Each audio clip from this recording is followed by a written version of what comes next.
Hello everyone, and thanks for tuning in for this Paranormal Pit Stop. Tonight, we'll be exploring a popular historic lodging located off of South Bay Boulevard in Palacios, Texas. Its iconic front porch holds the title of being one of the longest front porches in the whole of its state, and its bounds are recognized as one of the few historic Gulf hotels still standing. Rumored to play host to a range of lingering spirits pertaining to its past, are you sure you're ready to brave the history and hauntings of the iconic Luther Hotel? Historically, in 1903, this aged lodging was initially constructed and established as the Bay Hotel, around a mile from where it actually sits now, and later, in 1905, it was literally picked up and moved to its current site, reassembled and renamed Hotel Palacios, after which 2 wings and a 3-sided wraparound porch were added to the site. In 1936, Hotel Palacios would be acquired by Charles and Elsie Luther, who would set to work on a series of extensive repairs, renovations, and modernizations, including the enclosing and expanding of the porch, and in the addition of more private restrooms. And in 1941, the site would reopen and reestablish itself as the Luther Hotel. Through World War II, the Luther would gain reputation as it was visited by a range of celebrities of the era, who would swing through to perform for troops stationed at Camp Hewlin, while in 1944, the property would weather fire damage across its top 2 floors, and would take hits through various hurricanes, including that of the 1961 Hurricane Carla, which incidentally is one of the worst on records. The hotel would be diligently repaired after every disaster, and kept open for business each time.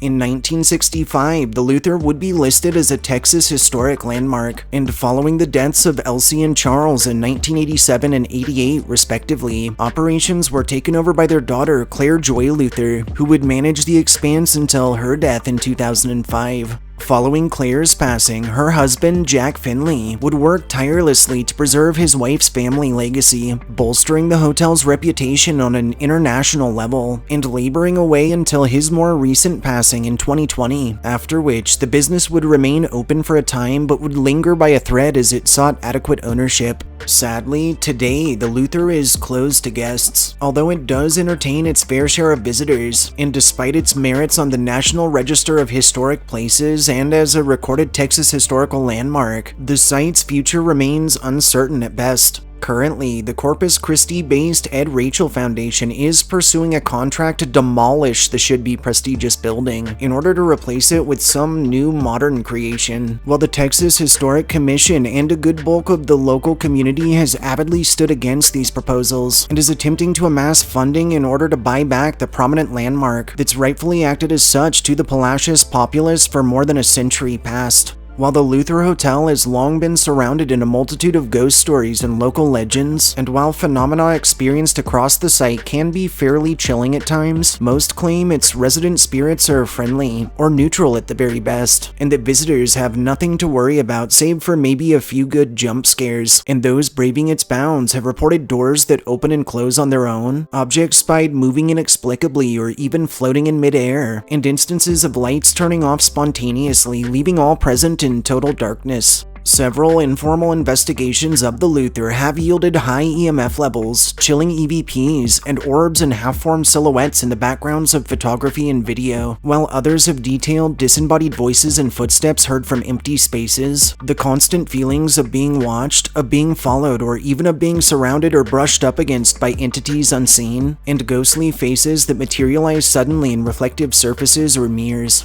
One more active area at this aged place of lodging has earned itself the title of the Ghost Room, and long-standing hotel legend claims very few have been able to make it through an entire night within. Those who have stayed in the Ghost Room have later told of extreme chills, of odd visions or hallucinations, and of blankets being yanked from their beds in the middle of the nights, and several children have described feeling as if something was always lurking just beyond the darkness, watching. Also reported across the Luther and confined to no area in particular are the sounds of laughter, of glasses clinking, of soft music, and of a crowd heard from empty rooms, as if some party of the past is still transpiring just beyond the veil, and a range of accounts tell of guests being poked on the noses, having their arms pulled, or having the lower portions of their clothing yanked on. And sadly, many describe feeling as if these occurrences are a result of a ghostly child who might be lost and searching for anyone resembling their parents. The Luther's Kitchen is claimed to hold the spirits of no less than 5 women who were former cooks during the Expanse's aforementioned stint through World War II. Their pleasant voices are often heard chattering from just out of sight, and former staff and workmen have reported detecting delicious scents of cooking foods with no discernible sources, often alongside pots and pans clanking together as if someone was just standing in the area seconds prior. On a closing note, in recent times, activity at the Luther Hotel is rumored to have increased tenfold, and many claim the spirits are getting nervous regarding the fate of what they just might consider their eternal home. Incidentally, a good bulk of its presences are thought to be those of former staff, guests, and owners who cherished its bounds, and while we really have no say or pull as to what might transpire to this ridiculously significant and iconic property, for those of you who have done any sort of historic or paranormal research, destroying a beloved landmark such as this is literally exactly how you tick off entire living communities while creating countless restless spirits in the process. Seriously, how many defunct or flopped businesses from the past few centuries have we covered in our countless uploads that only took their falls after holding communities in sentimental chokeholds or ransoms in what amounted to no more than real estate flips over cherished local landmarks? Just a saying. Thanks for joining us on this Paranormal Pit Stop. If you enjoyed hearing our histories and ghost stories, subscribe to our channel, like this upload, and share us with anyone you feel deserves a good scare. We'll catch you all next time.